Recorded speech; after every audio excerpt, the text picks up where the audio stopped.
আসসালামু আলাইকুম বন্ধুরা, কেমন আছেন সবাই? আশা করি সবাই অনেক ভালো আছেন। আমাদের একটা ছোট আয়োজন করা হয়েছে ইফতারি দেওয়ার। আমরা এতিমখানায় এবং পাড়া প্রতিবেশীদের ইফতারি দেবো, এর জন্য আমি রান্না করছি। এখানে আমি কিছু আলু ভুনা করে রাখলাম, এগুলো মাংসের সাথে দেওয়া হবে। আমাদের আয়োজন করা হয়েছে খাসির মাংস, সাথে আছে পোলাও। আমি এখানে খাসি মাংসটা রান্না করে নিচ্ছি।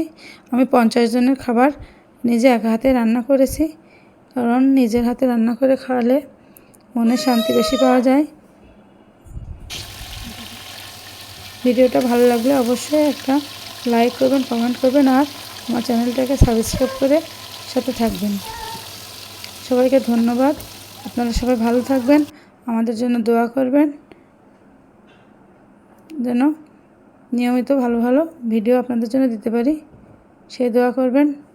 ছোট বাচ্চা নিয়ে সারাদিন আমি রান্না করেছি একা হাতে। সব রান্নাগুলো খুব মজা হয়েছিল এবং আমরা খুব সুন্দরভাবে সব প্যাকেট করে টাইম মতো কোরআনের পাখিদের জন্য মাদ্রাসায়, এতিমখানা মাদ্রাসায় পৌঁছে দিতে পেরেছিলাম এবং পাড়া প্রতিবেশীদেরকেও খুব ভালোভাবে বিতরণ করতে পেরেছিলাম। ইফতারির আগে খুব সুন্দরভাবে এগুলো বন্টন করা হয়ে গিয়েছিল। এখানে আমি খাসি মাংস রান্না করে নিচ্ছি।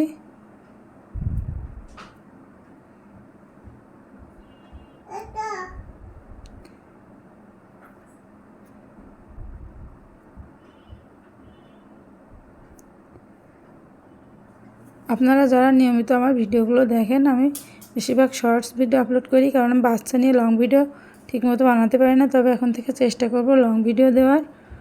আপনারা অবশ্যই আমার ভিডিওগুলো দেখবেন, ভালো লাগলে অবশ্যই একটা সুন্দর কমেন্ট করবেন। আশা করি আমার চ্যানেলটাকে সাবস্ক্রাইব করে পাশে থাকবেন। ধন্যবাদ সবাইকে ভিডিওটা দেখার জন্য।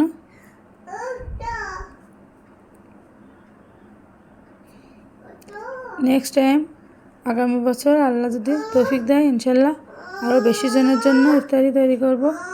এবার 50 জনের জন্য ইফতারি তৈরি করেছিলাম।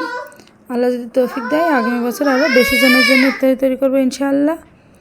এবার ছিল মেনুতে খাসির মাংস, পোলাও, সালাদ আর একটা করে ফলের জুস।